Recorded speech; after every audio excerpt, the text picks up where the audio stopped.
आप देख रहे हैं विपनेश टेक्निकल हेल्प सर्विस का यूट्यूब चैनल। इस चैनल पर आप लोगों को Nifty 50, bank Nifty, Sensex, global market आदि की जानकारी दी जाती है। आदि के बारे में ट्रेंड पता लगाया जाता है कि किस तरह से ट्रेंड बनेगा, आगे हमारे मार्केट का व्यू कैसा रहेगा, किस तरह से हमें ट्रेड करना चाहिए मार्केट को, कौन से ट्रेंड में मार्केट बनी हुई है और कौन से में आगे बनेगी, इन सब चीज़ों की जानकारी दी जाती है। इस समय आपके सामने एशिया का जो एशिया में इंडेक्सेस हैं, जितने भी इंडेक्स, उन सब का प्राइस एक्शन, प्राइस वाला चार्ट खुला हुआ है, जिसमें आप सबको देख पा रहे होंगे। जिसमें मैं आपको बता दूं, SGX निफ्टी इस समय ट्रेड कर रहा है 16,048 पर, S&P 54,300, निफ्टी 50 ने जो शाम के लिए यानी कि क्लोजिंग दी थी कल 16,200 पे, वो है निकेई 422 पॉइंट गिरावट के साथ बंद हुआ। SSE कंपोजिट 1.5% की तेज़ी रही। हैंगसेंग इंडेक्स 0.5% से कम की तेज़ी, मंदी। TSEC वेटेड इंडेक्स 1% की गिरावट। STI इंडेक्स में भी लगभग 1% की गिरावट। SGX 0.5% की गिरावट के साथ बंद हुआ। कोस्पी 1.25% के आसपास, 1% भी कह सकते हैं इसे, थोड़ा बहुत अधिक के साथ बंद हुआ गिरावट के साथ। TA यानी कि 125 1.25% की गिरावट के साथ बंद हुआ। और बूसा मलेशिया जो है वो 1% की गिरावट के साथ बंद हुआ। इस तरह का कारोबार रहा। अब हम बात कर लेते हैं, जब हमारा मार्केट शुक्रवार को बंद हुआ था 16,200 था, और इस समय SGX निफ्टी जो आपको दिखाई दे रहा है 16,048 पर क्लोजिंग दी है इसने। तो ये ऐसा क्या हुआ, क्या रीज़न रहा इस चीज़ का, इसकी हम एनालिसिस करेंगे। ये वजह बनी इन्फ्लेशन की। वहाँ बताया गया है अमेरिका के बाज़ार जब गिर गए तो यही रीज़न था हमारे मार्केट गिरने का। हम आ जाते हैं अमेरिकन मार्केट की तरफ। आप देख रहे होंगे अमेरिकन मार्केट जो है नैस्डैक 3.5% रात गिरा है हमारे मार्केट क्लोज होने के बाद। इसीलिए SGX निफ्टी जो है करीब दिखाई दे रहा है हमें 16,048 पर, यानी 137 अंक की गिरावट के साथ हमें दिखाई दे रहा है। S&P भी 3% की गिरावट के साथ बंद हुआ। डो जोन्स लगभग 2.25% की गिरावट के साथ बंद हुआ। नाइस MX कंपोजिट इंडेक्स ये करीब 2% की गिरावट के साथ बंद हुआ। रसल ये भी 2.25% की गिरावट के साथ। और ये देखिए आप, वोलेटिलिटी इंडेक्स जो है 6% ऊपर चढ़ गया। आप देख रहे होंगे ये फियर का इंडेक्स होता है और ये उल्टा चलता है। अगर मार्केट गिर रहे होते हैं तो ये ऊपर जाता है, और मार्केट अगर चढ़ रहे होते हैं तो ये नीचे आ जाता है। तो वही इसमें आप देख सकते हैं। नैस्डैक कनाडा करीब 2.5% की गिरावट के साथ। TMX ग्रुप 0.5% की गिरावट। S&P TSX वेंचर 1% की गिरावट। S&P TSX 60 1.5% की गिरावट से बंद हुआ। जयंत सोशल इंडेक्स भी लगभग 1.5% की गिरावट के साथ बंद हुआ। IPC मैक्सिको भी लगभग 1.5% से ऊपर की गिरावट। मार्वल में थोड़ी सी तेज़ी रही। मार्वल ये असल में बंद है मार्केट, इसलिए आपको दिखाई दे रहा है, ये चल नहीं रहा है क्योंकि 20 फरवरी को चला था। तो आप इसमें देख सकते हैं इवोस्पा जो है ये चला था और इसमें 1.5% की गिरावट रही। तो ये जो हैं दो इंडेक्स चल नहीं रहे हैं। एक तो नहीं चल रहा है S&P CLX, और ये मार्वल, ये दो मार्केट अमेरिका के नहीं चल रहे हैं, ये बंद है। इसलिए आपको ऐसा ट्रेड देखने को मिल रहा है। अब हम बात कर लेते हैं ये मार्केट जो है अमेरिकन, ऐसा क्या हुआ, इतने क्यों गिरे, यानी 880 पॉइंट डॉ जोन्स गिरकर बंद हुआ। तो ये ऐसा क्या इसका रहा, क्या व्यू रहा, क्यों ऐसा हुआ। तो मेन वजह इसकी थी इन्फ्लेशन। और कल जो थी फेड की बैठक होनी थी, उन्होंने जो बात करी है, उन्होंने ऐसा बोला है कि मार्केट में इन्फ्लेशन या हमारे देश में इन्फ्लेशन बढ़ेगा। करीब 1 साल के अंतर्गत उन्होंने बताया कि सारी वस्तुओं पर लगभग 8% के आसपास तेज़ी आई है, यानी सारी वस्तुओं में इन्फ्लेशन बढ़ा है, महंगाई बढ़ी है। तो महंगाई दर के आंकड़े उन्होंने बढ़ाकर पेश किए हैं और उन्होंने बताया कि यह देश के लिए बड़ा खतरा है। लोगों को अगर कोई भी चीज़ खरीदनी है तो उसे काफ़ी ज़्यादा रुपया खर्च करना पड़ेगा, तब वो चीज़ मिल पाएगी। ऐसा जब इन्होंने बोला तो इसी के बल पर मार्केट गिरा। जब उन्होंने बताया कि मार्केट में इन्फ्लेशन है, यानी हमारे देश में इन्फ्लेशन फैल चुका है, तो इन्फ्लेशन को लेकर ये मार्केट के हाइक होने का डर, इन सब चीज़ों से मार्केट जो गिरा इतना ज़्यादा।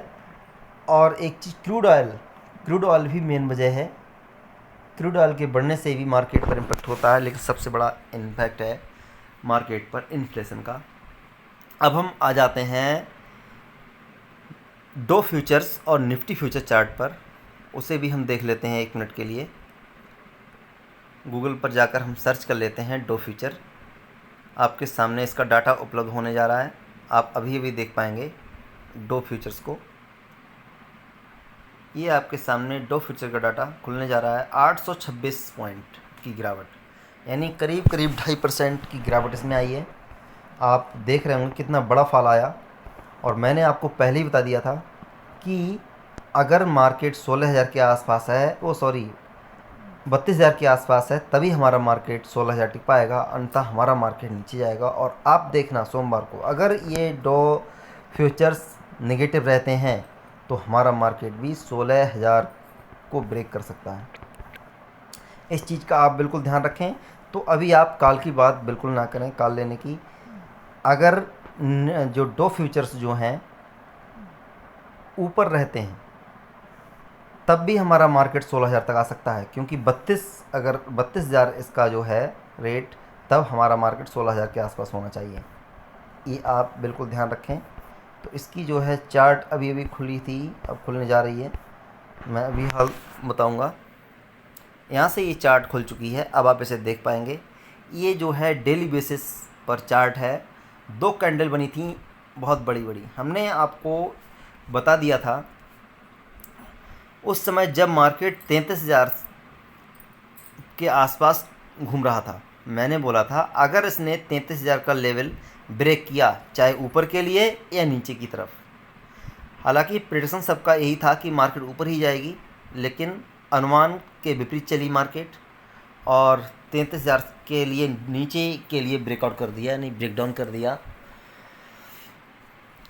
अगर कोई भी मार्केट या फिर कोई भी स्टॉक्स स्थिर गति में रहता है तो उसमें उतार चढ़ाव जब होने वाला, आगे कोई रेंज ब्रेक होती है, चाहे ऊपर के लिए हो या नीचे की तरफ, तो वह जो रेंज होती है बहुत ही ज़्यादा लंबी ब्रेक होती है। और ये मार्केट जो है अभी आपको शो कर रहा है 31,437, तो ये मार्केट अब 31,000 तक जाएगा, ये आप सुन लीजिए। और हमारा मार्केट अगर ये 31 तक आया तो हमारा मार्केट 15.5 भी आ सकता है, 15,500 या 600 तक आ सकता है।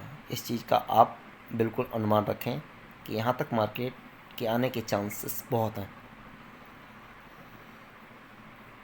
तो अब हम बात कर लेते हैं इसके ओवरली चार्ट की। इसने ओवरली चार्ट में क्या किया था, ऊपर बढ़ा था या नहीं। इसमें ओवरली चार्ट पर हम बात कर रहे हैं, इस समय बिल्कुल भी ये ऊपर नहीं बढ़ा है, नीचे ही आता गया है। और जहाँ पर इसने नीचे ही क्लोजिंग दी है, आप इस तरह से देख सकते हैं। हालांकि ये 2-3 घंटे इसने वहीं पर बिताए हैं, उसी रेंज में बिताए हैं, वहाँ से ना तो ये डाउन गया है ना ही अप गया है। तो ये बिल्कुल आप इसे समझ सकते हैं कि मार्केट की स्थिति बढ़िया नहीं है। 50 मिनट का चार्ट देख लेते हैं। 50 मिनट का चार्ट भी बता रहा है कि ऊपर गया फिर नीचे आया, तो इसका मतलब ये वहीं स्थिर गति में है। अभी अभी हमें इस चार्ट से पता लगा है कि हम इस चार्ट के मुताबिक अपने मार्केट में, अपने निफ्टी 50 में अगर कोई ट्रेड लेते हैं तो उससे नेगेटिव फिगर में ट्रेड लेना चाहिए, क्योंकि हमारा मार्केट भी नेगेटिव जाएगा और इसका इम्पैक्ट आपको सीधा सीधा सोमवार को देखने को मिलेगा, ये पक्का है। सोमवार को मार्केट काफ़ी ज़्यादा नीचे खुल सकता है, 16,000 के आसपास मार्केट खुल सकता है। इस चीज़ का आप बिल्कुल ध्यान रखें। अब हम आ जाते हैं अपने मार्केट पर, निफ्टी फ्यूचर खोल लेते हैं। ये आपके सामने निफ्टी फ्यूचर की चार्ट उपलब्ध होने जा रही है। 16,029, 445 पॉइंट की गिरावट, लगभग 2.25% की। जब अमेरिकन मार्केट गिरेगा तो हमारा मार्केट बच के कहाँ जाएगा, ये सभी जानते हैं, आप लोग भी जानते होंगे। तो आपने देखा जिस तरह से फ्लैट ट्रेड, उसने गिरावट के बाद जिस तरह से फ्लैट ट्रेड अमेरिकन मार्केट ने किया, सेम वही चीज़ हमारे मार्केट में भी देखने को मिल रही है। हमारा मार्केट भी वहीं से नीचे की तरफ बढ़ रहा है और अमेरिकन मार्केट भी नीचे की तरफ बढ़ रहा है। हमारा मार्केट ने अगर 16,000 से नीचे का लेवल तोड़ देता है तो आपको 15,800 के लेवल भी देखने को मिल सकते हैं। इसमें कोई भी दो राय नहीं है। अगर जो डो जोन्स फ्यूचर अगर डो जोन्स मार्केट नेगेटिव रहती है, डो जोन्स फ्यूचर नेगेटिव में खुलते हैं, तो हम सोमवार को इसमें 15,800 के लेवल भी देख सकते हैं। इतनी बड़ी गिरावट इसमें आ सकती है। इस चीज़ के लिए आप तैयार रहें। लेकिन इस समय हमें कालबाई करने का बिल्कुल भी टाइम नहीं है। हम इस समय से यहाँ से ऊपर कालबाई बिल्कुल ना करें, ये आप ध्यान रखें। अब हम आ जाते हैं ओवरली चार्ट पर। ओवरली चार्ट पर इसने बिल्कुल लोअर लो बनाया है, यानी बिल्कुल निचले स्तर पर ही क्लोजिंग दी है। ऐसा भी नहीं है नीचे खुला ऊपर चला गया हो, रिकवरी बिल्कुल भी नहीं आई है। तो इसका मतलब इसमें यही है कि मार्केट में गिरावट और भी गहरा सकती है। इस चीज़ के बाद सोमवार को इसका इम्पैक्ट दिखेगा। जो रात में जो घटना घटित हुई थी डो जोन्स के फीड मीटिंग में, उससे मार्केट 800 साढ़े 800 पॉइंट्स गिर गया, तो इसका असर हमें सोमवार को अपने मार्केट पर दिखाई दे सकता है और देगा ही। 15 मिनट का चार्ट हमने थोड़ी देर पहले देखा था, फिर देख लेते हैं। तो इसमें कुछ नहीं है, केवल मार्केट ने सीधा ट्रेड किया। एक बार गिरने के बाद जब मार्केट नीचे गिर गया तो उसने रिकवरी थोड़ी सी हल्की दी, लेकिन कोई खास रिकवरी नहीं, और फिर ये निचले स्तर पर ही क्लोजिंग दी। तो ये चीज़ हमें बता रही है कि मार्केट के और ज़्यादा गिरने के आसार है, आप तैयार रहिएगा। तो धन्यवाद। अगर आप लोगों ने इस चैनल को सब्सक्राइब नहीं किया है तो सब्सक्राइब तो ज़रूर कर लें, लाइक कर लें और शेयर भी कर दें। धन्यवाद भैया।